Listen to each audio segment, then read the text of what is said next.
Jadi di antara mukjizat Quran itu kamalul bayinah. Kalau memberi penjelasan itu sempurna.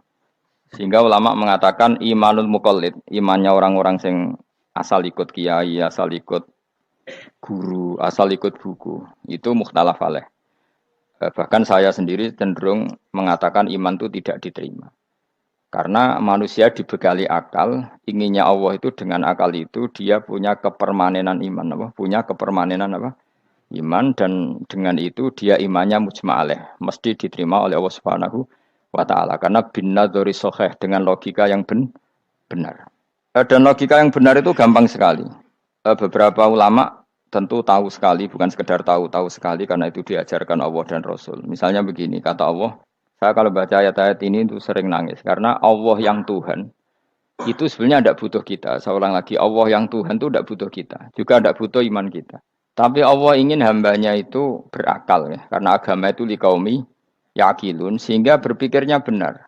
Misalnya gini kata Allah, enggak apa-apa kamu menuhankan selain saya itu enggak apa-apa kata Allah. Enggak apa-apa Yesus kamu katakan Tuhan enggak apa-apa, kamu katakan batu Tuhan enggak apa-apa. Tapi tolong prosedur ya, prosedur atau persyaratan menjadi Tuhan itu kamu lengkapi, yaitu punya prestasi menciptakan langit dan bumi. Kalau tidak semua surun semen kata Allah, sementing urun gitu. Jadi sebetulnya itu kan rasional. Misalnya nggak apa-apa kamu merasa jadi presiden atau gubernur atau jadi wali atau jadi apa. Yang penting prosedurnya penuh. Itu kayak apa Allah baiknya pada kita. Sehingga saya berkali-kali, makanya menurut saya orang alim itu wajib memaklumatkan kalau dirinya alim. Supaya jelas aturan mainnya. Yang dilarang Allah itu kan memaklumatkan alim kemudian ingin hadun nafsi, ingin salami template, dicucuk, dihormati, itu kriminal. Itu orang alim gendeng, sudah gendeng sekali.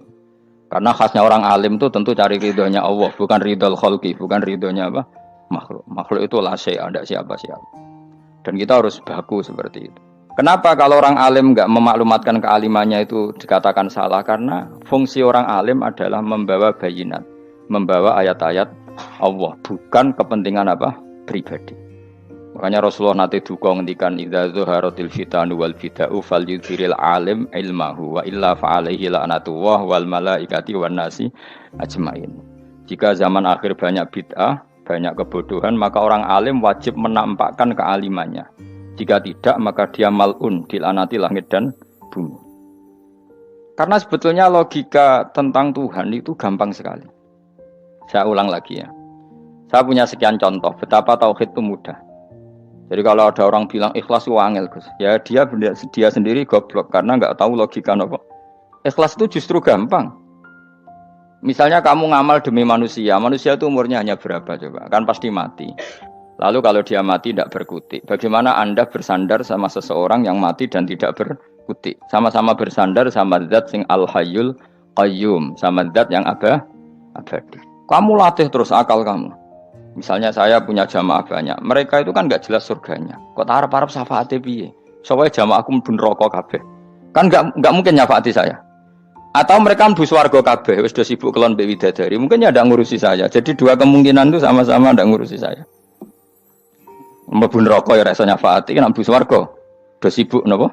Ngeloni widadari karena trauma di bocah elek, melarat macam-macam. Sehingga kiainya saja wis ora takok Gus nang ndi wis ora takok. Seribet dhewe no. Nah, tentu saya juga sibuk sowan pangeran sudah itu makom saya sudah sibuk sowan pangeran. Kowe pesta seks sing kula sowan pangeran. Wa swargame ayate pokoke inna ansa'na gunna napa? Insya'a faja'alna gunna. Abkaro bar kelon dadi perawan neh berarti keloni seribet.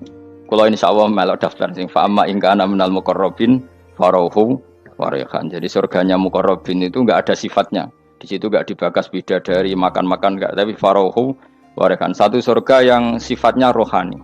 Karena enggak bisa disifati. Tapi saya daftar di situ ya hanya beberapa jam. Bariku ya gabung kon. Sawangane kok karo rasane wong ayu juga keberatan. Ya tapi saya tentu punya dua kelas, punya kartu premium dan ekonomi. Saya ndak tertarik lah daftar yang premium tok nanti repot apa.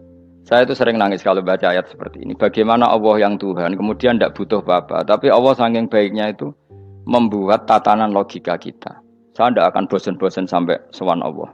Bahkan andaikan saya masuk surga dengan faham ini, saya milih faham ini. Karena faham ini itu menguntungkan agama. Li'ilai kalimatillah. Sementara masuk surga itu hadun nafsi. Banyak ulama mengatakan, kenapa Anda tidak ingin mati? Padahal Anda mati masuk surga. Katanya, saya takut kehilangan momen sujud. Karena sujud adalah hak Allah. Sementara surga itu hakun nafsi. Keinginan saya. Tentu saya mendahulukan hak Allah ala hakin nafsi. Itu makam-makam yang... Dan itu nggak bisa...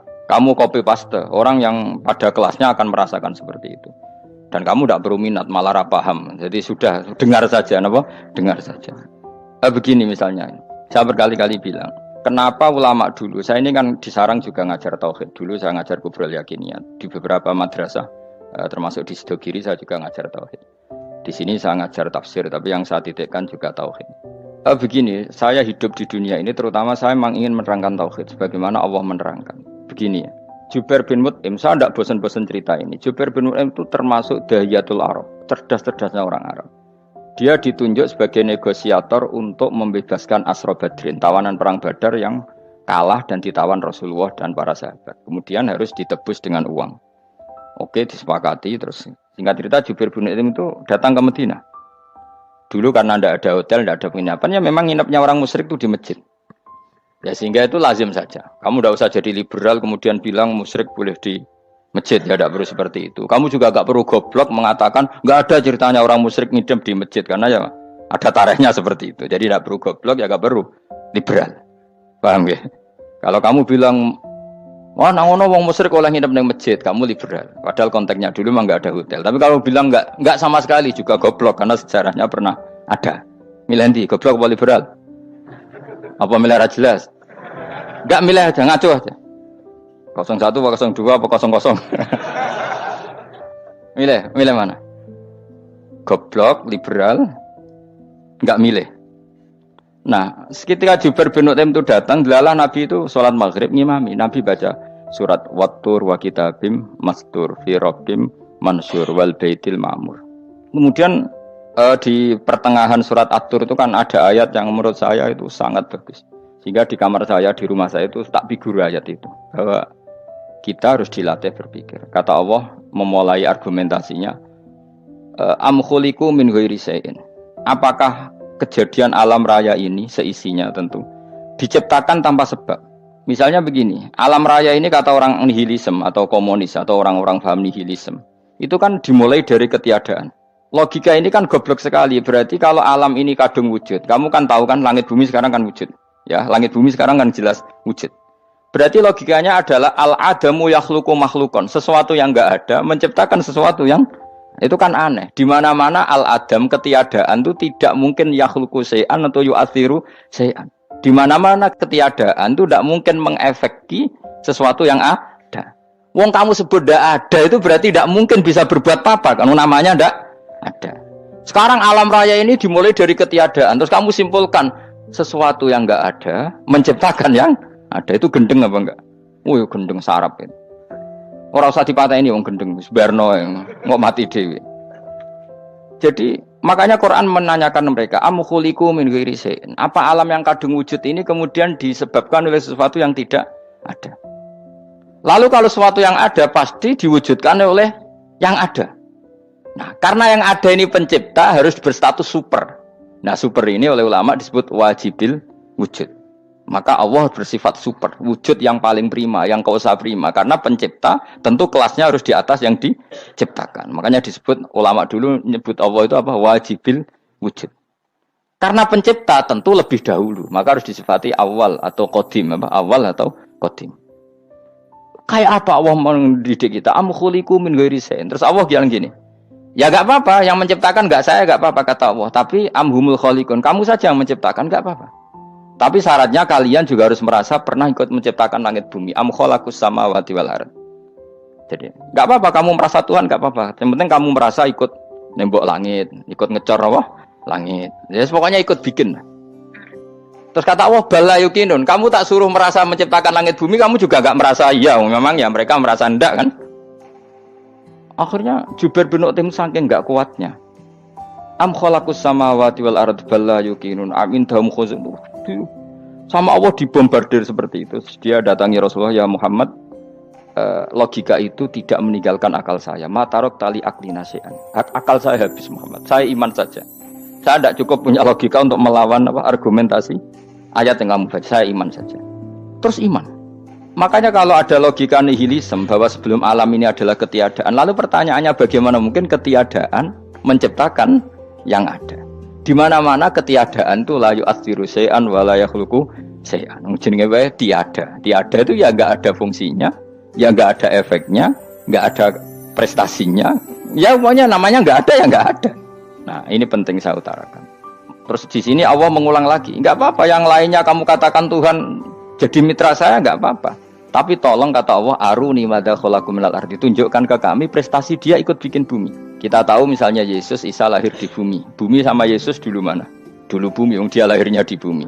Lalu dia melata di bumi, jalan-jalan. Kemudian dia mengatakan ini bumi Tuhannya saya. Jadi bumi kok enak, dhisik aku je. Tua aku je, bodoh-bodoh pangeran aku dong. Lebih apa? Tua. Jadi Allah itu gampang sekali. Nah sekarang orang iman itu kuat semua. Makanya ndak wali-wali. Imane mbek Allah taklid, njaluke aneh-aneh, njuk bojo ayu, sugih, jabatan. Bela Allah secara hujah aja enggak pernah, sudah minta. Makanya kita ini hidup di zaman yang saraf massal. Lho kula nu njaluk pangeran akeh-akeh kuwi, coba kamu bela Tuhan tuh pernah bela apa? Bela Tuhan tuh gampang dengan argumentasi al-hujjah yang supaya agama ini tamkin fil ard, benar-benar mapan dalam logika. Yaitu tadi di mana-mana yang namanya sebab itu amrun wujudiyun, di mana-mana sebab itu sesuatunya harus wujud. Paling tidak kita sudah menolak nihilisme. Apa? Nah, nihilisme. Lah wujud karena wujud awal harus berstatus prima. Lah prima itu dalam bahasa ulama disebut wajibil wujud. Makanya ulama dulu ngelatih kita itu pertama Allah itu siapa? Zat sing wajibil wujud. Itu satu filosofi yang luar biasa. Nah, kemudian setelah itu ada setan-setan kecil yang nganggur, yang iseng. Nah itu nggak usah kamu perhatikan. Tinggal delok TV, ngopi, terus tinggal nyate kelata. Enggak setan pingsan dewe. Syukur-syukur stres dewe. Dugaan saya setan saya itu pingsan, kurang gizi. Karena memang setelah itu setan goda gini. Lalu sebelum Allah jangan-jangan ada wujud yang lain. Lalu Allah sendiri awal mulanya gimana? Kata Nabi, jika ada pertanyaan seperti itu kamu harus berhenti. Tinggal delok TV atau tinggal delok dangdutan. Ya kalau kepeksa ora apa-apa, kelasem ae. Saya tidak menghalalkan tapi kan sudah kamu lakukan. Karena itu lebih baik ketimbang pertanyaan filsafat. Banyak orang yang dulu sholat ketika sekolah filsafat tidak sholat. Alasannya sampai menemukan jati diri itu Tuhan. Dan itu bahaya sekali karena Nabi berkali-kali bilang kamu jangan mikir tentang Allah pasti rusak. Orang kok mungkin rusak dari Nabi pasti rusak. Nah cara menghentikan gimana? Karena setan ini makhluk, akal-akalannya gampang. Tadi tak warai, saya sebagai ulama atau sebagai manusia atau sebagai orang awam atau sebagai siapa saja, kadang ada pertanyaan seperti itu. Tak tinggal anggeling dharma, kan pusing setan, kan ngenteni. Weh, ngenteni bar lo anggeling dharma. Bariku aku lesu mangan mie, bar mangan mie waret turu. Kan dia ngenteni terus mau bikin was-was lagi. Ternyata saya sibuk kan enggak bisa masuk dia. Bangun tidur aku selali pertanyaan tadi. Dinteni. Nah, dia masuk lagi aku sibuk ngajak anak jalan-jalan. Jadi saya kalau jalan-jalan di pasar itu wis enteni tan santai wae. Itu memang resep dari Rasulullah. Jangan sampai orang terjebak filsafat yang sampai menanyakan eksistensi Tuhan. Dan dia tidak mau iman, tidak mau sholat, tidak mau puasa sampai menemukan Tuhan itu siapa. Itu jelas minas syaitonir rajim, itu perilaku setan. Makanya Rasulullah setiap ditanya sahabat gitu itu Nabi guyu-guyu. Dan guyunya Nabi itu kata Nabi, baguslah kalau kamu takut Tuhan kalah kata Nabi. Nabi gojok gitu. Maka ada ulama yang punya seni berargumentasi, yaitu Imam Ghazali. Jika setan tanya kamu, lalu sebelum Allah jangan-jangan ada wujud yang sebelum Allah. Kata Imam Ghazali, ya itu saja yang Tuhan, yang Allah ini enggak jadi Tuhan. Ya berarti wujud sebelum Allah itu yang benar-benar Allah. Kalau kamu bayangkan lagi, jangan-jangan sebelum itu ada wujud lagi. Ya itu saja yang benar-benar Allah. Sehingga tetap Allah itu menang terus. Paham ya? Yang jelas jangan sampai didahului Adam. Karena kalau didahului Adam lebih ngeri lagi. Karena sesuatu yang enggak ada menciptakan yang ada. Itu lebih buruk lagi menurut akal. Menurut apa akal? Nah, daripada kamu enggak salim Imam Ghazali, tinggal saja ndelok. Tadi ndelok sinetron. Ndelok yang lucu-lucu aja. Ndelok sing lucu-lucu. Ndelok apa? Mencari Tuhan. Pokoknya sing aneh-aneh, sing goblok-goblok, sing lucu-lucu. Sing perane wong apa? Lho saya sering diprotes saya. Gus Salim jenengan kok sering delok sinetron sing ana dialog wong goblok-goblok. Wong goblok ku menarik cara kula. Apa ya? Cara pandang itu di luar dugaan saya karena kula berkali-kali lho kalah wong goblok. Jadi makanya ini tak cerita nih beberapa kali yang jari Gus Wak cerdas berkali-kali kalah wong goblok. Ada seorang santri itu ingin dibelikan bapaknya itu sepeda motor. Bapaknya wong desa, senengane ngrumat sapi wedhus. Nah, menurut saya ya orang tuanya itu mampu lah, sangat mampu untuk beli itu. Pak buat ditukokno mawon wong sepeda motor. Kata bapaknya, "Anakku nu jog mondok tak goblok, Gus." Wong jaluk kok sepeda motor, jaluk mobil ora ya goblok. Lah kok goblok, Pak? Jenenge donya iku Gus, sing lahirno donya kok sapi iku ndek anak, wedhus ndek anak jenenge donya. Di mana-mana jenenge donya sing lahirno donya. Iki donya kok mangan donya. Mergo motor iku kan tuku bensin, mobil. Iku cara dekne iku goblok Gus. Batin berarti kabeh kiai goblok perkarane tuku donya sing ngentekno donya. Cara dekne donya iku sing lahirno donya. Batin kok pinter iki batin. Untungnya saya ini ulama ya, ahli tafsir ya malu. Sebenarnya kalah itu ya malu. Tapi saya sebagai orang objektif fair, itu teori benar apa? Jadi donya iku ya sing lahirno donya. Donya kok mangan donya iku goblok. Untungnya dia dengan saya itu jaraknya 5 kilo 7 kilo karena 7 kilo. Lala dia diterkon sepeda motor, aku tetap mau kalah. Pak, nanti jalan kaki saja. Karena kalau pakai motor ini kegoblokan kata saya. Terus mendingan nih, loh Gus mau kalah tadi.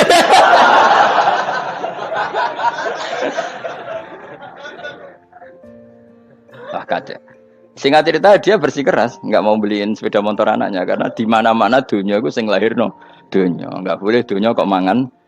Ini satu kegoblokan yang agak ilmiah tadi. Nah Imam Asy'ari juga ngalami hal yang sama. Imam Asy'ari itu punya, kita kalau ahli sunnah kan 2 partai ya. Ya di dalam ahli sunnah itu hanya ada 2 partai juga. Kalau nggak Asy'ari ya Maturidi. Ya, dan sama-sama alim. Ya kalau terpaut ya paling 5%, 7% ya. Kealimannya Asy'ari dan Maturidi. Imam Asy'ari itu bikin logika yang jelimet seperti saya sekarang ini, logikanya jelimet tapi permanen. Jadi yang saya ajarkan tadi itu logika yang jelimet tapi apa? Permanen. Karena tadi alam raya ini kadung wujud. Kalau kadung wujud pasti pewujudnya yang menciptakan wujud pasti adalah kewujudan. Karena al-adam la yu'athiru syai'an. Di mana-mana kenihilan tidak yu'athiru syai'an. Ya sepakat ya, gampang kan? Tentu wujud ini prima disebut wajibil wujud. Lalu Imam Asy'ari itu bersikeras kalau imanul muqallid itu tidak diterima. Sebanyak keberatan ulama, tapi Nabi nyatanya yaktafi bi imanil a'rab al khalina anin nadzur. Nabi nyatanya mencukupkan imannya orang-orang Bedui yang mereka itu kayaknya tidak bisa mikir. Ya, Nabi yaktafi bi imanil a'rab itu wong desa al khalina anin nadzur yang mereka itu tidak bisa apa? Berpikir. Ingat cerita Imam Asy'ari survei. Coba ayo kita tanya orang-orang kampung. Ternyata kegoblokan orang kampung itu ya ilmiah, masyhur itu. Imam Asy'ari saja harus belajar dari wong awam, wong goblok-goblok. Kita kok ingin ya Badawi bima arafta rabbak. Kowe kok iman be Allah iku bima arafta rabbak. Lalu kamu tahu Tuhan kamu atas nama apa? Dengan logika apa? Jawabnya enak. Al-ba'ratu tadullu 'alal ba'ir wa atharul aqdam yadullu 'alal masir. Angger ana tletong ya ana ontane. Angger ana bekas delamaane wong ya ana sing bar liwat. Jadi misalnya ada bekas teracak anjing, berarti anjing habis liwat. Ada bekas apa ular ya berarti ular harus liwat. Ada bekas teracak manusia ya berarti manusia habis liwat. La wa hadzal alam atharun min athari qudratillah. Alam iki bekas, mesti ana sing gawe. Jadi Mas Ari pinter juga, mesti logikane gak jelimet tapi anggere ana tletong ana sapine. Ana teracake wong berarti ana sing bar liwat. Dene ngomong gampang wa atharul aqdam ya dulu alal masir. Nah, terus Imam Asy'ari habis itu ngendikan, ya sudahlah dengan logika apa saja. Meskipun karena zori hadal Arabi sebagaimana cara berpikir Bedui ini, sementing ada nazar. Apa ada nazar. Ya nazar apa saja. Misalnya orang ahli matematika mungkin bilang angka dimulai dari 1. 0 itu akal-akalane Khawarizm. Mergo ini kebingungan nulis 10. Tapi tetap angka itu dimulai dari 1. Kalau misalnya 1 untuk mecah kesulitan ya harus dimulai 0,1. Tidak bisa 0 tok. Jadi 0 dulu itu untuk mematahkan kalau jumlah itu tidak sampai 1. Tapi faktanya jumlah itu kan pasti 1 karena dimulai dari wajibil wujud. Khawarizm itu ya pinter matematika. Saya juga punya ilmu hisamnya Khawarizm. Itu kan dia karena kebingungan angka pecah. Misalnya 1 tidak sampai 2. Mau tidak mau harus ditulis 1,5 misalnya. Paham ya? Lalu kalau sebelum 1, tetap dia harus 0,5. Lalu hakikat 0,5 itu kan bagian dari wujud apa bagian dari Adam? Tetap bagian dari wujud. Jadi 0,5 itu kan khayal kuliah. Tak warai ya. Mungkin saya ada ahli matematika ala wong kampus, tapi saya tahu Kang, ala Islam itu lebih gampang. Misalnya gini, sesuatu itu kadung kamu putuskan itu satuannya 1. Tentu ketika separuh kamu katakan baru separuh. Tapi sebetulnya ketika satuan itu kamu katakan 10, yang separuh itu sudah 5. Itu kan terserah sing bagi, napa? Terserah sing bagi. Ya iya dong, misalnya 1 juta, 5-nya artinya apa coba? 500.000 kan. Sekarang kalau 100.000, 5-nya jadi berapa? 50. Kalau 1,5 jadi. Nah itu kan terserah satuannya apa? Tapi tetap dari 0,5 itu tetap menunjuk sesuatu yang wujud. Yaitu 5-nya sebetulnya apa? 5 yang separuh tadi. Paham sih kalau maksud? Tetap nggak bisa sesuatu dimulai dari apa? 0. Nah, makanya kata Abdul Hamid Khan kalau dalam mendidik tauhid, itu gampang saja tadi. Alam raya ini kadung maujud. Kalau kadung maujud pasti disebabkan oleh sesuatu yang wujud. Karena wujud pencipta harus berstatus prima. Lah prima ini atau premium ini kita sifati wajibil wujud. Atau kamu katakan apalah kausa prima atau musabibul asbab. Nah kelirunya kita dalam berislam itu, kritiknya para ulama, kita ini nyebut Allah dulu baru menceritakan status Allah. Kalau zaman Nabi itu dibalik. Status wajibil wujud itu kita terangkan dulu, baru yang oleh Islam itu namanya Allah. Paham ya? Kan beda, misalnya gini logikanya gini, kamu ketemu orang ateis, saya ulang lagi, kamu ketemu orang ateis, terus kamu ditanya, lalu alam ini yang menciptakan siapa? Allah Jalla Jalaluh. Mesti kan tanya, man huwa Allah itu siapa? Kalau dulu Islam mengajarkan enggak gitu. Surat pertama turun apa coba? Iqra. Iqra itu enggak nyebut kata Allah. Iqra bismi rabbika. Rabbika itu siapa? Alladzi khalaq. Sebutlah nama Tuhan. Yang berhak menyandang Tuhan adalah zat yang pencipta. Itu tidak ada kata Allah. Di surat Mudatsir, surat kedua, ya ayyuhal mudatsir kum fa'anzir wa rabbaka fakabbir. Bukan Allah fakabbir, wa rabbaka fakabbir. Sehingga cara berpikir gini dibalik.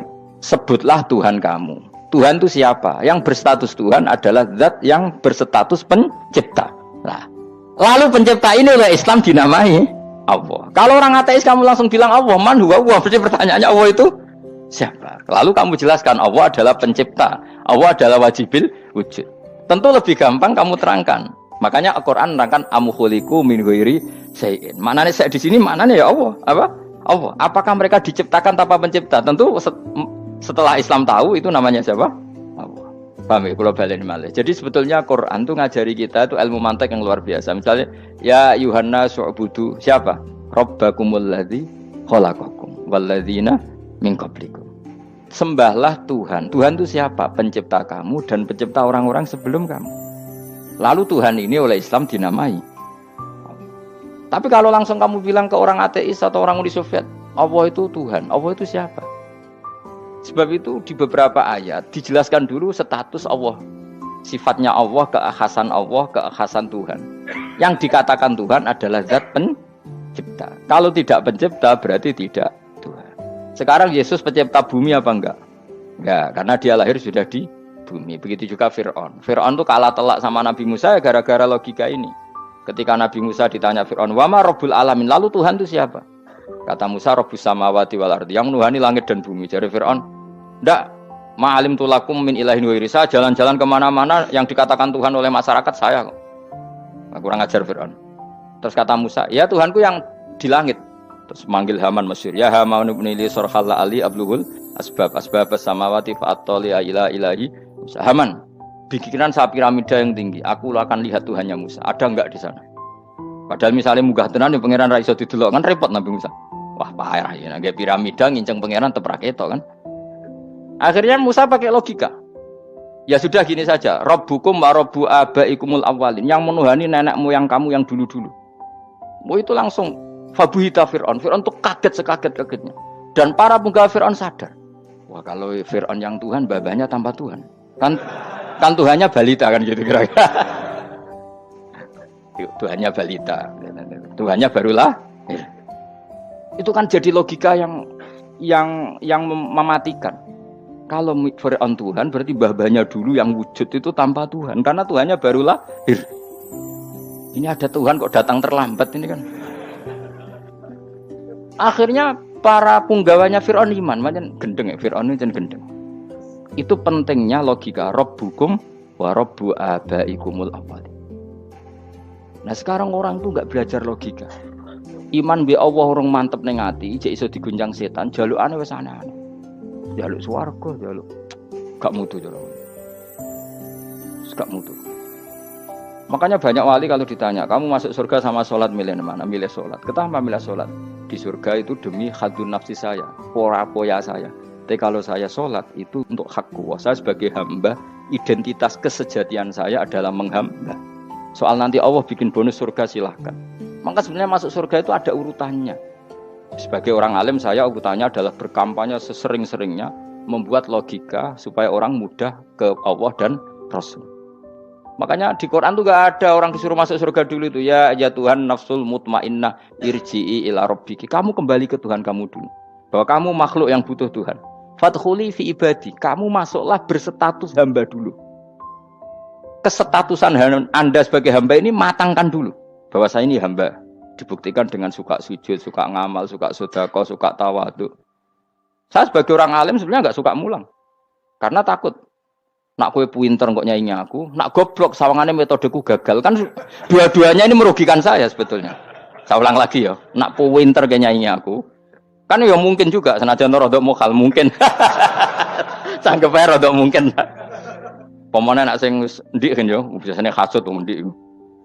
Mau itu sebenarnya rugi semua, tapi Allah yang memerintahkan hak wong alim kudu mulang. Perhitungan itu tak buang semua. Sing ape nyaingi nggih monggo, sing tetep goblok nggih. Monggo, pokoke Allah ngutus mulang ya napa? Mulang. Meskipun tadi potensinya itu dua-duanya buruk, sing alim nyaingi.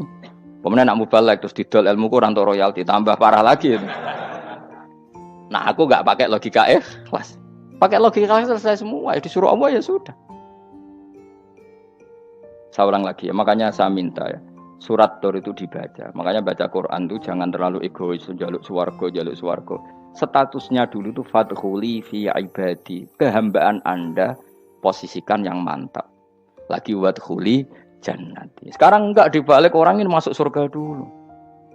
Kayak surga di kapling. Terawih arang-arang we jaluk Lailatul Qadar. Lailatul Qadar wis kliwat. Wingi wis Dzulhijjah wingi ben sebagian ulama berpendapat Lailatul Qadar itu fi kulli sanatin. Apa? Fi kulli? Karena Lailatul Qadar berdasar nuzul Quran dan nuzul Quran itu bisa saja hari Arafah, bisa hari apa. Ada ulama mengatakan Ramadan, tapi bisa tanggal 1. Nah, kamu kan pemalas, ikut yang partai 21, 23 karena kan wis akhir-akhir kan wis enteng ya. Sebenarnya Anda milih 21 berdasar ilmu apa berdasar enak anak terbatas waktunya kan? Kan lebih sempit apa? Lebih apa? Sempit. Ya saya ulang lagi ya. Jadi Allah kalau ngajarkan hujah itu gampang sekali ya. Tadi amkhuliku min ghairi syai'in. Enggak apa-apa saya ada Tuhan kata Allah. Tapi kamu harus punya logika. Alam raya ini diciptakan tanpa pencipta. Mau enggak kamu punya logika seperti itu? Bahwa alam ini yang wujud diciptakan oleh sesuatu yang tidak wujud. Mau enggak kamu punya logika itu? Enggak mau kan? Namanya wujud tentu diciptakan super wujud. Dan super wujud itu wajibil wujud. Dan itu Tuhan kita yang oleh Islam dinamai Allah. Bang, makanya nyebut Allah itu di surat-surat awal Quran tidak ada. Coba awal surat Quran itu surat apa coba? Iqra kan? Iqra itu ada enggak kata Allah? Enggak ada. Iqra bismi rabbika. Rabbika itu siapa? Allazi khalaq. Surat Mudatsir sama. Ya ayyuhal mudatsir qum fa'anzir wa rabbaka fakabbir. Ya sudah seperti itu. Ya ayyuhan nasu ubudu rabbakum. Rabbakum itu siapa? Allazi khalaqakum. Nah kita ini keliru metode. Pemene wong tukang wiridan Allah. Tapi ora roh Allah iku sing sapa? Ya dia Allah. Dia nyifati Allah mau sing ngekeki swarga, sing ngekeki dhuwit, sing ngekeki widadari. Jadi Allah disifati sesuai selera yang menguntungkan dia. Bahwa Allah ini yang ngampuni saya, kemudian saya masuk surga, kemudian ngeloni widadari. Makanya kalau dia jadi wali tak demo. Tak laporkan MK. Tak suluh. Karena ini wali pecundang gitu. Bagaimana mungkin calon wali pikirannya khadun nafsi? Kalau ulama agak gitu, mendikan Allah itu zat paling penting di dunia. Maka akan saya maklumatkan di dunia bahwa orang kembali ke Allah. Caranya gimana? Akan saya kenalkan Allah lewat logika. Caranya apa? Kita sifati wajibil wujud. Kita sifati Rabbukum wa Rabbu abaikumul awal. Dengan sifat-sifat yang semuanya mengarah ke dikjayaan Allah Subhanahu wa taala. Iku jenenge kowe bener-bener ulama. Iku disebut balwa ayatum bayinatun fi suduril ladzina utul ilm. Makanya ulama itu orang yang luar biasa. Sampai disebut innama yakhshawaha min ibadihil ulama. Ahli ibadah itu rapati wedi pangeran. Masih wiridan istighfar nangis rapati wedi pangeran, gayane tok nangis. Karena sebenarnya dia nangis wedi ra mlebu swarga. Mlebu swarga gak iso ngloni. Dari itu aja orientasinya itu saja. Makanya benar Kanjeng Nabi nak gojlok orang alim satu itu lebih utama dibanding 1000 ahli ibadah. Bahkan Nabi pernah ngendikan sangat ekstrim. Fadlul alim alal abid kafadli ala adnakum kata Nabi. Keutamaan orang alim dibanding ahli ibadah itu sebagaimana kelas saya kata Nabi dibanding kelas terendah kalian. Padahal Nabi dengan Abu Bakar saja jaraknya sangat jauh. Itu kata Nabi fadlul alim alal abid kafadli ala adnakum. Keutamaan orang alim dibanding orang abid sebagaimana keutamaan saya dibanding sahabat paling rendah. Karena tadi abid itu ada opportunisnya. Tapi kamu jangan benci abid loh. Karena kamu ya orang alim orang abid. Saya saja yang kritik, saya yang tanggung jawab di depan Allah. Orang abid itu kadang kan wiridan nganti nangis, pikirannya apa coba?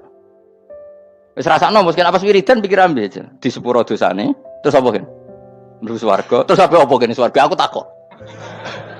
Saya aku takok ayo sing ape mlebu swarga apa kegiatan? Rencana pertama ya, Pak. Terus gak usah munafik biasa wae. Mau inna ansa'na apa? Insya ayo kalau harus jujur apik jujur. Bandingan kalau orang alim. Orang alim itu ketika nyebut Allah itu iri ya Allah. Kenapa di dunia ini ada makhluk lain yang menandingi engkau? Saya tidak ridho. Kenapa di dunia ini ada syarik orang yang dimitrakan seperti engkau? Maka orang-orang alim ini ingin memaklumatkan bahwa la syarika lak. Labbaika wa huma lab baiklah syarika lak innal hamda wa ni'mata laka wal mulka la syarika lak. Sehingga para nabi itu memaklumatkan itu. Engkau saja yang Tuhan ya Allah. Semua nikmat dari engkau, semua kepemilikan ini milik engkau. La syarika lak baik. Dimaklumatkan ke dunia. Innal hamda wa ni'mat itu dimaklumatkan. Enggak ada kepikiran mereka masuk surga. Karena mereka ingin memaklumatkan bahwa Allah ini yang Tuhan. Sama tak ceritani Nabi Ibrahim jadi Khalilur Rahman, rumang samu kakan wiridan kaya kowe ndak. Wiridannya Nabi Ibrahim sama sampean mungkin banyak sampean. Karena sampean banyak kepentingan tadi. Wali-wali dulu kalau wiridan itu ndak sebanyak sampean ndak, tak jamin ndak. Pemene maca lelo ping 10.000 ndak biasa wiridannya. Tapi khosyahnya sama Allah luar biasa. Pertama Nabi Ibrahim diangkat jadi khullah. Khullah itu ya Khalilur Rahman itu. Itu dia wiridannya gini. Ya Allah, innahu la yahzununi alla ara ahadan fil ghairi ya'buduka ghairi. Alla ara ahadan fil ardi ya'buduka ghairi. Sama saya hafal tak ini. Memang saya hafalkan. Ya Allah, saya ini susah sekali. Kenapa zat sepenting engkau kemudian yang menyembah engkau hanya saya? Ini tidak fair. Makhluk yang enggak penting saja punya umat. Makhluk-makhluk yang enggak penting aja jadi pusat perhatian. Misalnya artis atau presiden atau gubernur atau tokoh top. Semuanya jadi presiden, padahal semuanya itu makhluk yang enggak sepenting engkau. Ini zat yang sepenting engkau, kemudian yang tahu kalau engkau penting hanya saya, ini tidak fair. Nangis dan nangis, ini tidak fair. Innahu la yahzununi alla ara ahadan fil ardi ya'buduka ghairi. Saya ini susah Gusti, susah sesusahnya. Zat sepenting engkau, kemudian yang tahu kalau engkau penting itu hanya saya. Wah ini tidak fair. Loh, coba kalau orang mencintai sesuatu kan gitu. Misalnya kita bojo ayu, kemudian wong liya kabeh darane elek, mangkel ora? Mangkel gak? Kamu beli Alphard, kamu kira itu mobil mewah, kemudian orang nyejajarkan podo bek carry, mangkel gak? Semua kenikmatan tuh kita nikmat karena itu diakui ya gak? Wes gunane apa kae ndek Alphard gawa ning Gunung Kidul. Terus wong darani ngono iku podo bek carry ambek kejangke mangkel ora kira-kira. Enggak penting mewahnya ini tetap butuhnya pengakuan. Coba misalnya kamu jadi presiden, hidup di dunia orang sufi. Sing darane wong penting wong soleh ahli sujud ora kakuati ke teko di Barnos. Karena itu dihormati situ hanya orang apa soleh. Kakuati gak? Oh kakuati kan. Atau kowe dadi artis top, teko ning daerah Gunung Kidul mung desa-desa, terus diundang lek.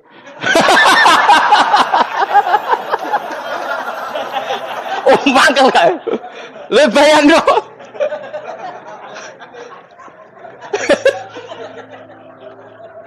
Oh, kamu menteri top, menteri BUMN, barang dolan itu iso diundang lek. Mados walang lek ngono. Oh, semua kan. Karena orang keren itu butuh pengakuan apa?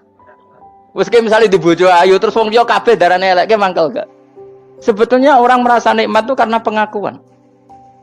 Bayangkan andekan orang itu melihat Alphard itu tidak wow. Orang punya Alphard gagah enggak? Oh, enggak gagah. Kalau orang lain enggak bilang apa? Oh.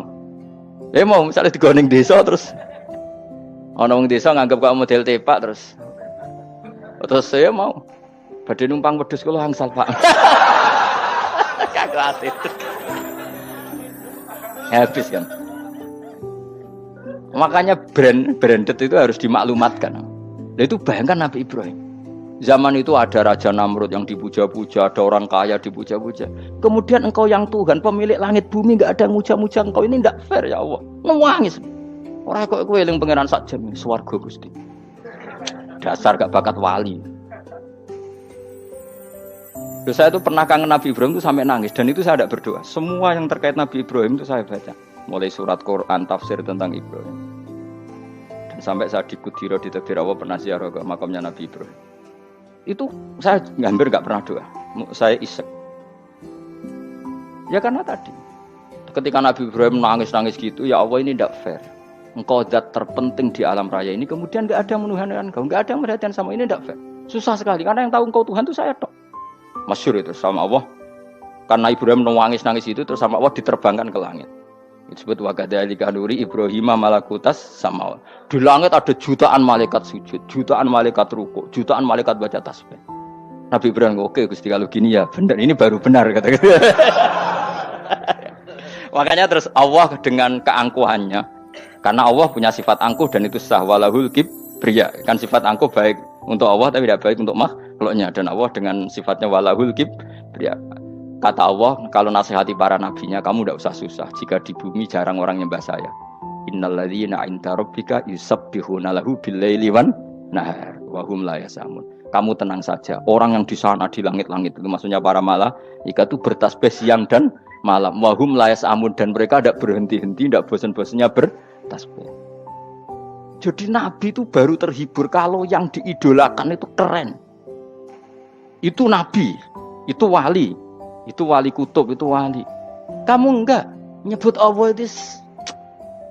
Sebenarnya kamu kan enggak ingin kan bangun malam ingat Allah. Berhubung utamu akeh. Terus Allah mbok libatno, mbok nyaur kan sebenarnya itu. Kamu ingin jadi bupati. Sebenarnya kamu enggak kangen Allah. Kamu ingin jadi bupati. Terus Allah mbok jak koalisi kan gitu. Terus malam-malam Allah, ya Allah ini hambamu ya Allah minta. Sebenarnya kamu kangen Allah apa kangen keinginan kamu? Terlalu menyindir banyak orang ya. Maksudnya ini cerita saja. Ya sudah, ini kayaknya kok banyak yang tersindir. Tapi ini kan ngaji. Yang ngaji itu harus naik kelas. Ya sudah, tidak usah diteruskin kok banyak yang tersinggung. Ya sudah, tidak usah diterusin. Walau akhidu mau mengalap sapa Allah anas saya manusa bima klan perkara kasabuka nglakoni sapa anas. Minal ma'asi sing pira-pira maksiat. Mata roka. Mongko ora ninggal sapa wa ta'ala dzuriya ing atase dhuwure artayil ardi min dabatin saking kewan apa wae. Nasama tegese kewan tadubu kang melata pun nasama alih ing atase arat. Kalau saja Allah ingin merusak manusia karena dosa-dosanya, pasti tidak disisakan beberapa sesuatu yang jadi kebutuhan manusia, termasuk daba, misalnya enggak ada hewan, enggak ada tanaman, enggak ada apa saja di bumi karena Allah ingin mengadab manusia. Tapi nyatanya di balik mereka maksiat tetap fasilitas kepentingan manusia ada karena sifat ghafurnya Allah, sifat rahmannya Allah. Walakin yuakhiru tetapi ini ngakhirna sapa wa hum wong akeh ila ajalin tumeka maring batas musamman kang wis ditentono. Yaumil kiamat tegese dina kiamat.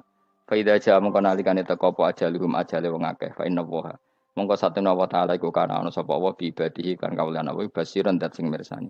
Fa yujazi mongko males sapa wa ing wong akeh ala amali ing atase wong ngamale wong akeh. Carane ngemalas Allah tentu profesional atau prosedural bi isabatil mukminin kelawan ganjar wong mukmin wa iqabil kafirin lan nyiksa wong kafir. Ya jadi Quran itu gunanya ya membuat logika yang benar supaya orang itu menghindari kesalahan. Jadi menakut-nakuti itu kalau nggak harus tentang neraka, takut dari kesalahan, takut dari kebodohan. Kan kita juga takut kan punya pemimpin yang salah, takut punya kasus, takut kepleset. Ketakutan tidak harus dari neraka. Makanya saya berkali-kali bilang, saya sering dulu dinasihati Mbah Mun, hak, aku kena alim, ojo sering mau tafsir, mari goblok dari Mbah Mun.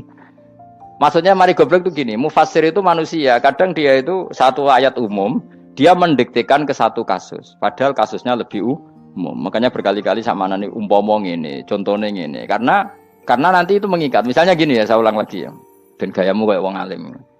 Coba andekan kapasitas Anda itu RT, minta jadi presiden, itu ngelama apa doa? Tidak, jawab saja. Ngelama. Jatah kamu untuk azab, kok jaluk Lailatul Qadar, itu ngelama apa Anda? Mestinya jalukmu orang untuk azab, itu bagus sih. Paham ya? Banyak ulama diajak istisqa gak mau. Banyak itu ulama. Ayo istisqa kita karena sudah lama gak hujan. Kata ulama tadi, jatah kita ini kena hujan batu dari langit. Gak hujan batu sudah bagus, gak usah minta. Ulama macam-macam.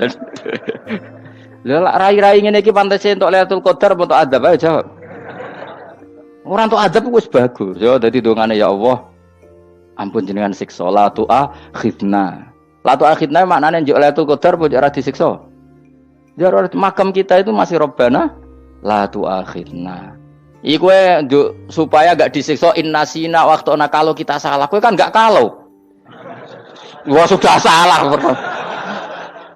Jadi donga innasina waqtuna sange apikane pangeran wae ditambahin. Kalau kita salah.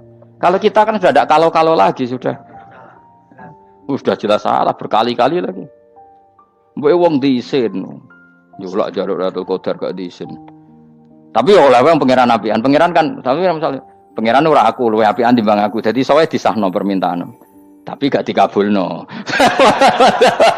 Mau disahno tapi ora usah apa? Di sana itu iman jalin dan goblok piye meneh macam-macam. Makanya doa paling fair itu ya Rabbana dzalamna anfusana wa lam taghfir lana wa tarhamna lanakunanna. Makom kita itu di sepuro pangeran.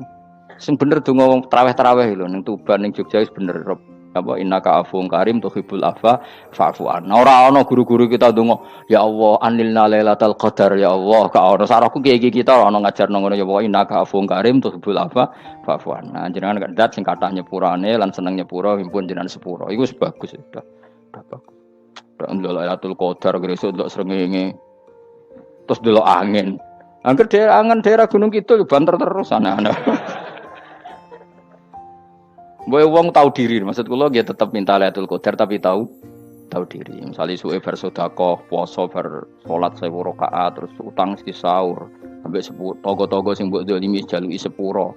Pas kowe tenan mergo ngrasa ora dolim, nduk Lailatul Qadar. Tapi kira ngrasa ora dolim wis ujub sombong. Wong sombong ya ora berhak meraih. Lah terus piye Gus? Ora piye biasa wae, pokoke biasa wae. Makom kita ora kena adab itu sudah luar biasa. Ora penuh adab piye. Wis ngene iki wis luar biasa, napa? Luar biasa. Mun nang ngandel kula, mesti ngene iki wis keadaan seperti ini terus. Soale dongane wae Rabbana la tu'akhidna in nasina wa akhtana. Itu jadi itu sudah luar biasa. Nah, ini kan teruskan dawuh Mbah Mun. Misalnya Allah bilang gini, fattaku, maka takutlah kamu. Biasanya mufassir ditambahi minan nar, maka takutlah kamu masuk. Sebetulnya yang perlu dihindari dari kita takut itu ya, takut salah, takut bodoh, takut terdolimi, takut mendolimi orang lain, takut hidup tidak ada gunanya. Tapi mufassir tentu milih yang populer, takutlah kamu dari api neraka. Coba misalnya gini, kita nanti masuk surga. Kemudian zaman di dunia kita tidak pernah berkampanye ya atau berkontribusi untuk agama Allah. Cara saya itu izin. Kata Imam Malik, saya masuk surga. Kemudian orang yang mencintai saya masuk surga itu saya malu. Rasulullah juga gitu. Saya sebagai pemimpin umat, saya malu masuk surga. Dan satu dari umat saya masih masuk neraka. Jadi ulama dulu tuh ketakutannya bukan sekedar masuk neraka, takut malu, takut bodoh, takut keliru, takut. Saya misalnya nanti masuk surga itu malu dengan saya tidak pernah ngajar tafsir Jalalain. Malu saya. Karena katanya Allah, hak kenapa pun buswargo. Terus diberi swarga. Tapi kalau pernah baca tafsir Jalalain kan anak keren nih. Keren artinya saya pernah mengkampanyekan Quran, pernah mengkhidmati Quran, pernah ngitmai kitab Engkau ya Allah. Saya pernah ngitmai umatnya Rasulullah, yaitu sampean kabeh. Pernah mulang, pernah sowan. Saya tiap bulan sowan jenengan gak sopan tapi. Mulane kira usah bales sowan rono malah ganggu aneh-aneh. Kadang santri yo pidol, wis diulang cek sowan. Orang tuh kiai kalau sudah di rumah tuh milik keluarga biar fair. Bermulang cek assalamualaikum. Terus kiai ini kagok keluargane ku kapan?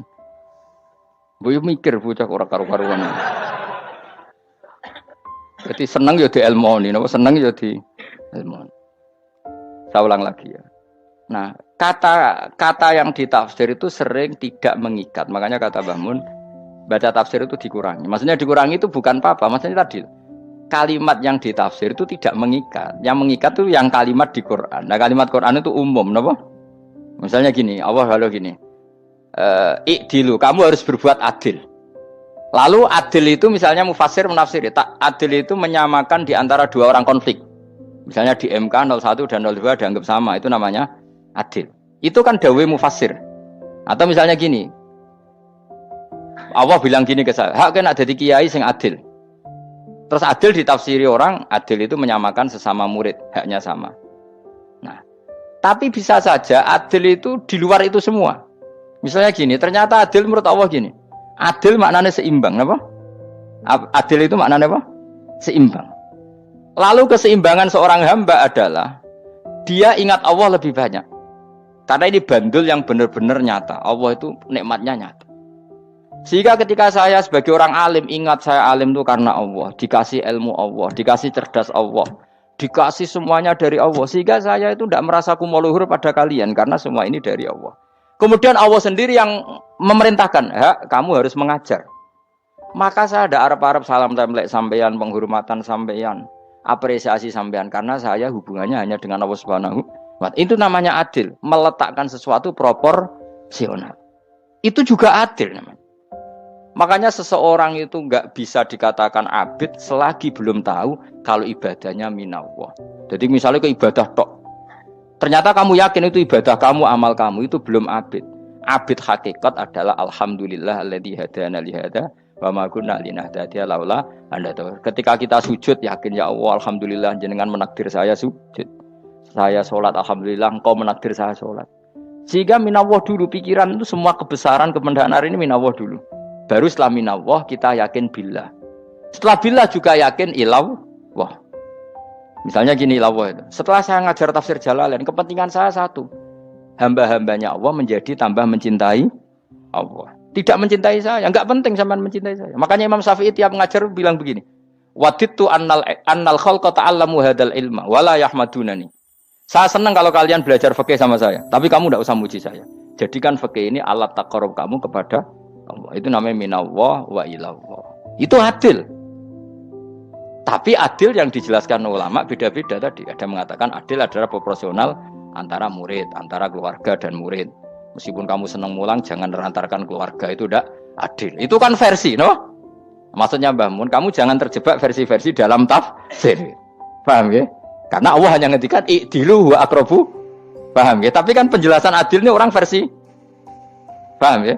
Ada yang nulis adil adalah meskipun mimpin masyarakat ya ingat keluarga.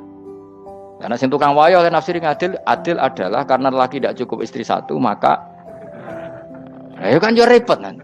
Tapi kalau kadung istrinya 3 atau 4, adil adalah harinya sama meskipun janda dan perawan. Jari sing lanang gak adil adalah proporsional. Sing wis suwi dikumpuli dikurangi. Yang baru ditam. Ya mungkin enggak kalau nuruti. Mungkin enggak. Ya, tapi itu kan versi, nama. Maka kata Mbah Mun itu memang saya itu merasakan, saya sebagai mufassir merasakan memang saya kan sering baca Jalalain beda dengan tafsir Munir, nanti beda dengan tafsir Qurtubi. Saya beri contoh misalnya. Dan kamu pasti salah jawab ini. Kalau kamu benar berarti ya alim tenan. Wa idza darabtum fil ardi falaysa 'alaikum junahun an taqsuru minas shalah. Orang kalau pergi itu boleh enggak ngosor salat? Enggak, jawab saja. Boleh kan? Ngosor salat itu apa? Misalnya sholat asar 4 jadi berapa? 2. Kalau isya jadi 2. Kalau subuh? Enggak, sudah maju lah. Maghrib? Enggak, kan yang bisa dikosor hanya berapa? Yang rubaiyah, yang apa? Berarti kamu yakin? Antak suruh minas sholat artinya 4 jadi 2, yakin? Ndak jawab saja. Yakin. Nah itu termasuk orang pinter ya. Berarti ilmu lagi sak trip. Ya. Sebetulnya kata Imam Qurtubi enggak. Ayat itu kan hanya bilang gini, kalau kamu bepergian maka kamu boleh menyendak sholat. Qasru itu memotong. Dari aturan yang dulu 4 menjadi 2. Sebetulnya tidak hanya itu tok. Aturan tidak boleh membawa najis menjadi boleh. Aturan harus tumak ninah menjadi tidak harus tumak ninah. Misalnya kamu sholat dalam keadaan perang, wajib tumak ninah apa boleh sambil lari-lari? Boleh sambil lari-lari. Boleh gak ketika perang kamu sholat sambil menghadap tidak ke kiblat? Boleh. Makanya antak suruh minas sholat maknanya apa? Jika kamu pergi, maka dalam konteks itu kan perang ya. Ayat itu memang konteksnya perang. In khiftum ayyaftinakumul ladzina kafar. Jika kamu dalam keadaan perang, maka boleh memangkas apa yang pernah wajib dalam aturan sholat. Paham ya? 4 menjadi 2. Keharusan menghadap kiblat menjadi tidak wajib. Membawa najis sholat sah enggak? Enggak kan? Tapi kalau dalam perang, kemudian pedang kamu ada najisnya, boleh dibawa enggak? Boleh. Jadi maknanya taksuru a'ammu min ayakuna qasra sholat wa a'ammu min ayakuna wajibati sholat yang sekarang enggak wajib. Semua itu namanya juga meringkas kewajiban. Berarti nak mana nih? Jika kamu dalam keadaan perang maka boleh memangkas sesuatu yang dulu wajib menjadi tidak wajib, yang dulu haram menjadi boleh. Tapi mufassir menyontohkan qasrus sholat hanya 4 menjadi 2. Dong ya. Oh ya, nang alim ngono tenan wis dokter tafsir sah. Engko tak iku wisuda dhewe. Tapi ora perlu orang lain ngakui. Jadi itu contoh kecil. Jadi mufassir karena kebetulan dia taunya hanya qasrus sholat itu 4 jadi 2, dia itu. Padahal di tafsir lain diterangkan qasru itu artinya menyingkat atau mencendak atau memangkas. Dulu wajibnya sholat itu gak boleh bawa sesuatu yang najis. Tapi kalau sholat dalam keadaan perang dan pedang kamu ada darahnya, boleh gak dibawa? Boleh, bahkan Allah menyuruh dibawa. Dan boleh gak madhep kiblat. Fa in khiftum farijalan auruk banat lagi faida amintum fadhkurullaha kama allamakum. Ketika keadaan aman baru sholat sesuai standar. Nah berarti kan ada qasrus sholat, ada pemangkasan aturan sholat. Kayak misalnya begini, dalam keadaan normal boleh nggak kamu motong pohon pisangnya tetangga tanpa izin? Nggak boleh kan? Tapi misalnya ada banjir bandang, kemudian kamu bisa selamat kalau motong itu wajib izin apa malah haram izin? Haram izin, harus kamu langsung potong, karena kalau tanpa begitu kamu dan yang punya wajib meridhoi. Kalau gak meridhoi disalahkan syarak malah. Paham ya? Jadi ini penyolongan yang wajib. Tapi tak sebab potong kayak ngelangihin, terus gedangnya mbok pangan, itu berlebihan. Karena Allah memaklumi hanya untuk ngelangi. Jebule wis menisan lah itu di luar izin syariat apa? Di luar izin syariat, itu melampaui batas itu. Syaratnya boleh itu ghairu baghiw wala adfamani turra itu darurat syaratnya ghairu baghiw wala dan tidak boleh melebihi batas. Ora ape ngetok gedange jupuk sik sing mateng dipangan terus diketok. Ora oleh. Paham jelas ya. Makanya kalau ngaji tafsir ya saya kan berkali-kali ada makna di tafsir Imam Suyuti saya tambahi umpamane ngene. Maksudnya umpama itu supaya contoh itu tidak mengikat. Jadi yang disebut beliau itu satu dari sekian potensi ribuan contoh. Ya kayak tadi misalnya antak suruh minas sholat itu umumnya ulama membayangkan qasrus sholat yang 4 jadi 2. Padahal enggak, maknanya meringkas aturan dari wajib menjadi tidak wajib. Bahkan sebagian aturan itu dikatakan haram, tidak haram. Itu tadi misalnya bawa najis atau teman kamu mau dibaca orang kafir, terus kamu bilang, hei hati-hati, itu tidak batal kalau dalam sholat siddatil khauf. Paham ya? Jelas? Semaju lah. Malam terlikur, lelatul. Aku wis gumen be wong-wong bingung ora ilmune wong-wong. Ma ungzira abahum alam yung daru tegese ora den kei wedi sapa ngangge fi zamanil fatrah ing dalam zaman fatrah. Ya sama seperti ini. Orang tidak mendapat ingzar itu fi zamanil fatrah, zaman enggak ada rasul. Tentu tidak hanya itu tok. Ada rasul tapi orang itu jauh dari komunitas ulama. Itu juga termasuk orang yang tidak mengalami ingzar. Jadi tidak mengalami ingzar bisa di zaman fatrah. Atau sudah ada rasul tapi dia jauh dari ulama atau jauh dari komunitas Islam. Itu juga komunitas yang tidak mengalami ingzar. Fahum mongko te wong akeh il kaum iku khafidun lali kabehane imane sing iman parustilan bener. Ya contoh paling gampang itu nak dawuh yai mesti bener itu loh. Kalau kamu ngaji tafsir Jalalain ya Yuhannasu budu rabbakum. An-nasu biasanya ditafsirkan kufaru Mekah, napa? Padahal di situ nas semua manusia apa kafir Mekah? Semua manusia. Cuma konteks dulu karena Nabi orang Mekah dan zaman itu yang diberi peringatan orang Mekah, Imam Suyuti bilang kufaru Mekah. Lah seperti itu kufaru Mekah mengikat apa enggak?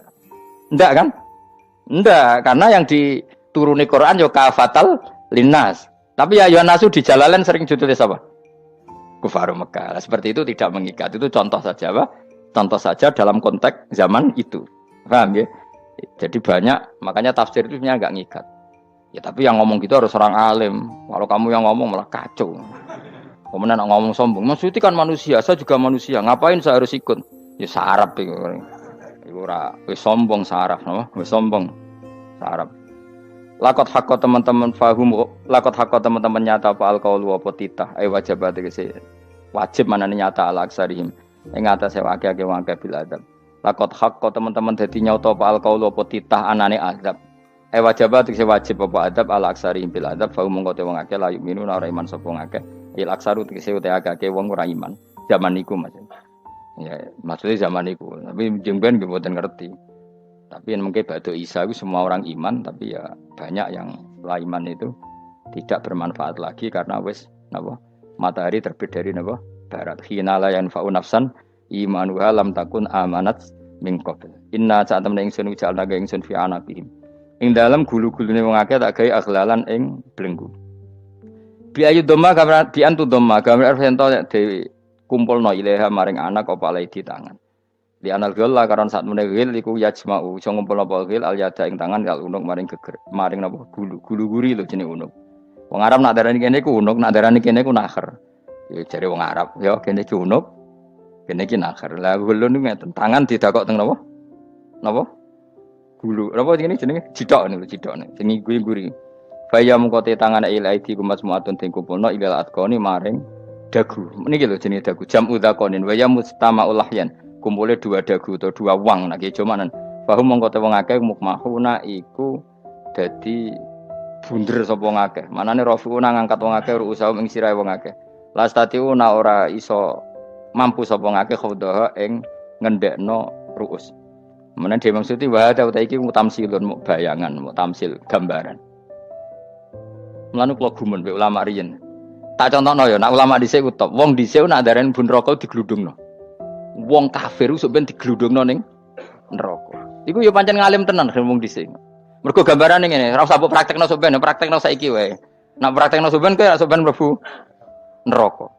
Dadi ngeten, wong nak lungguh ngene, wong Arab nak darani iki ason-ason. Terus ngeten. Ngeten. Niki jenenge apa? Dengkul. Dengkul itu kena dagu, terus tangan kena jithok. Dadi ngeten. Jadi wong wis dalam keadaan bunder. Paham ya? Lah mulane malaikat karek nyaduk terus gludung-gludung ngono. Paham ya? Jadi mergo yo napa? Dengkul nemplek dagu, paham ya? Tangan nemplek jithok, terus ditaleni. Paham ya? Terus ya karek gludung dong, mulane wong kuno nak darane bun neraka iku. Oke bayangno saiki sok ben ra usah, gak usah mlebu maksudnya, paham ya? Mulane ape mlayu ora iso, wis posisi ngono, paham ya? Sebenarnya rasa delok, maksudnya itu praktekno saiki. Orang delok lho. Lah dawuh Imam Suyuti wal muradu te kang den kersakno iku annahum sak temne wong akeh la anu nek ora tunduk sapa wong akeh lil imani maring iman.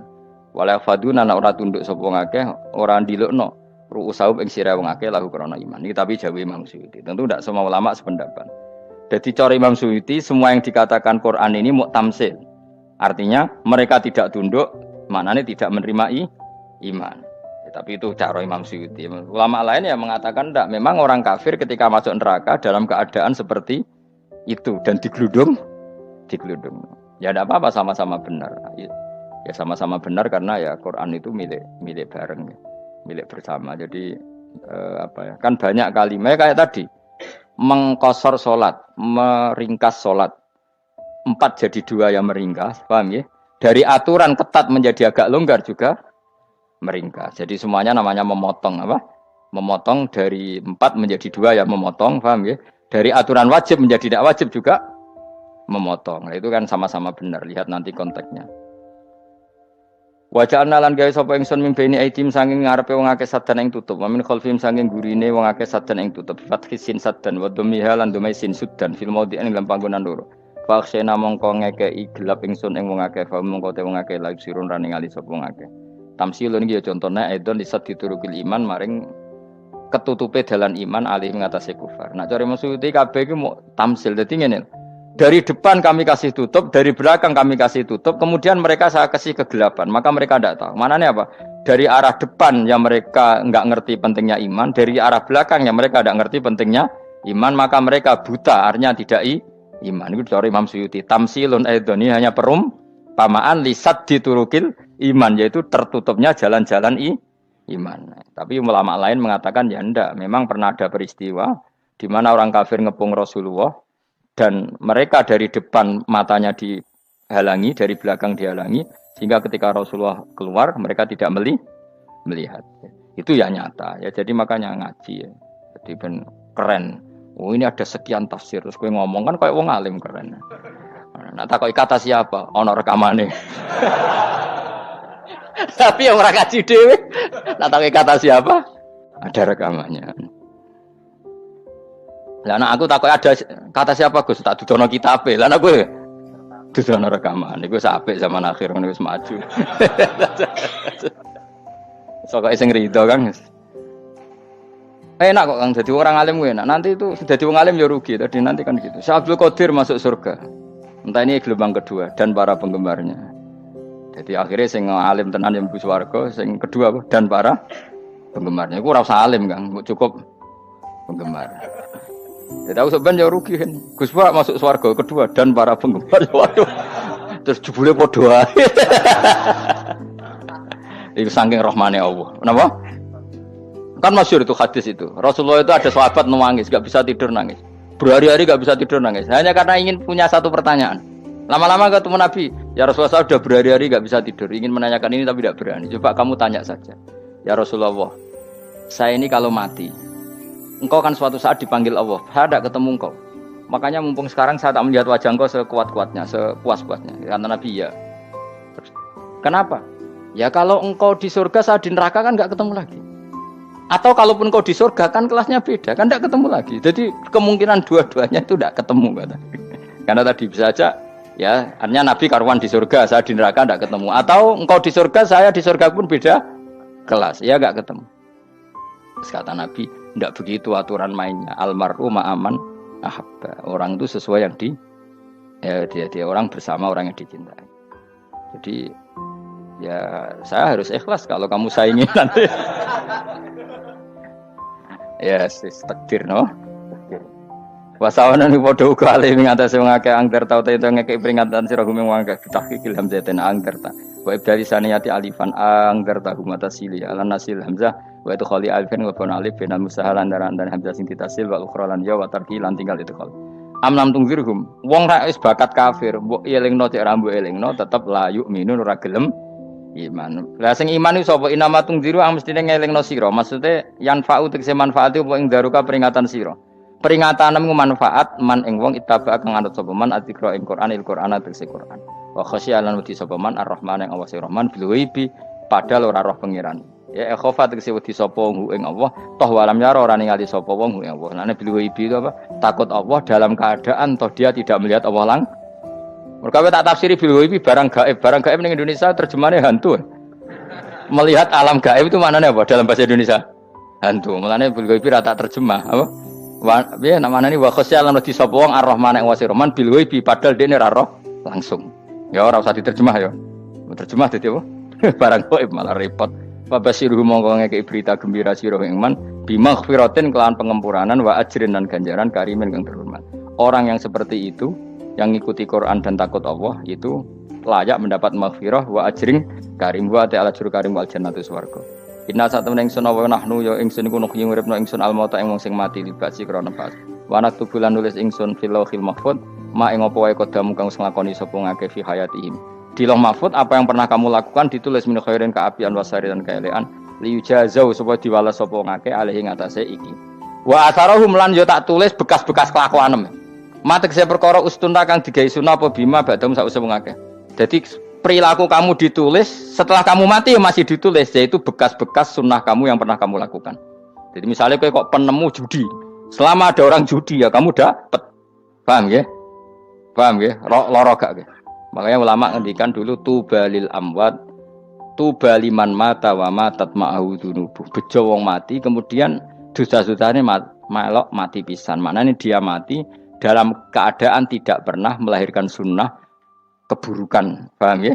Tapi bejo wong sing mati kemudian dia meninggalkan sunnah kebaikan yang diikuti terus. Kok sampean ini lho bener. Gak paham jalan lah, nggo jalan ngalor tur ngaji. Sehingga sampean anak gak paham lah ya gowo. Lho kok nggo jalan cung dhisik bapak ra paham lah ya gowo. Itu sudah bagus. Apa? Bagus. Berarti pokoknya anut anak ya anut. Wah, pokoknya keren, pokoknya keren sampean keren. Jadi nanti sampean anak tuku jalan takoki, Pak, kok tuku jalan dhisik bapak aku ning lemari iki ono jalan. Lah tapi dhisik bapak paham yo ora paham padha. Wis stop, no? Stop. Jelas ya gitu, anak tubuh mangkodamu wa atharo. Makanya sisa-sisa amal kita, bekas-bekas amal kita semuanya adalah ditulis sampai Allah Subhanahu wa taala. Mulane kula kepengin jenengan nate syukuran, pisan-pisan nate syukuran. Pertama anak kita bisa sholat. Guling-gilingan banyak orang syukuran perkara ulang tahun. Kenapa pertama anak kita bisa sholat kita tidak pernah apa? Syukuran. Padahal sholat itu yang menjadi identitas anak kita, kehambaannya ila yaumil kiamah. Mbok ya orang itu gitu. Sehingga nanti anak kita tuh senang sekali. Itu saya itu kalau agak marah, itu anak saya yang paling kecil, baru umur 6 tahun. Itu tahu-tahu bilang, "Pak, saya sudah sholat." Karena dia tahu, saya itu paling terhibur kalau ada berita sudah sholat. Jadi itu penting supaya orang itu tahu orientasinya bapak itu sholat. Jadi jangan sampai terus anak kita kalau ulang tahun syukuran, tapi pas sholat kita dingin-dingin saja. Lama-lama anak kita berperasaan sholat itu tidak penting. Buktinya apresiasi bapak biasa saja. Itu contoh kecil. Sehingga nanti tertanam. Anak kamu tertanam, nanti cucu kamu tertanam. Jadi itu namanya asar apa? Asar. Jadi harus seperti itu. Jadi ya itu namanya asar. Makanya Nabi Ibrahim nggak berani minta uang sama Allah. Minta rezeki nggak berani. Tapi kalau dia menyebut sholat dulu baru berani. Rabbana liyuqimus sholat faj'al afidatam minan nas tahwi ilaihim warzuqhum, kata Ibrahim, supaya mereka kuat sholat ya Allah. Enggak apa-apa kamu kasih makan supaya kuat sholat. Karena kalau Nabi Ibrahim hanya berdoa, ya Allah kasih mereka makan. Nak digo zina, go demenan, go judi. Nabi Ibrahim melok dosa. Makanya dimulai Rabbana liyuqimus sholat supaya mereka kuat sholat ya Allah. Enggak apa-apa mereka kasih makan. Tadi supaya ini sholat jadi pokok. Kenapa kita makan? Supaya kuat sholat. Andai kan Ibrahim hanya berdoa supaya kasih makan mereka. Kemudian kekuatan itu dipakai maksiat. Ibrahim kan ikut dosa. Itu sirinya kenapa doanya Robbana liyuqimus sholat ya. Jadi kata liyuqimus sholat didahulukan apa? Supaya mereka kuat sholat. Maka kasihlah makan, kasihlah rezeki. Jadi supaya sholat jadi pusat orientasi. Itu harus dilatih. Ya tentu kamu ngelatihnya sidik-sidik. Wong anake sapa kan gitu, tapi ini kan cerita aja. Maksudnya orang nyek biasa wae, Maksudnya iku mau cerita. Kowe gelo ya monggo. Terus mutung ra ngaji ya monggo, gampang. Kowe ra ngaji, aku golek murid kok kowe gampang. Kowe golek guru kaya aku kangelan. Ya maksudnya sing gelem ngalah teko ini kan. Oh, liyane larang kang nyewane.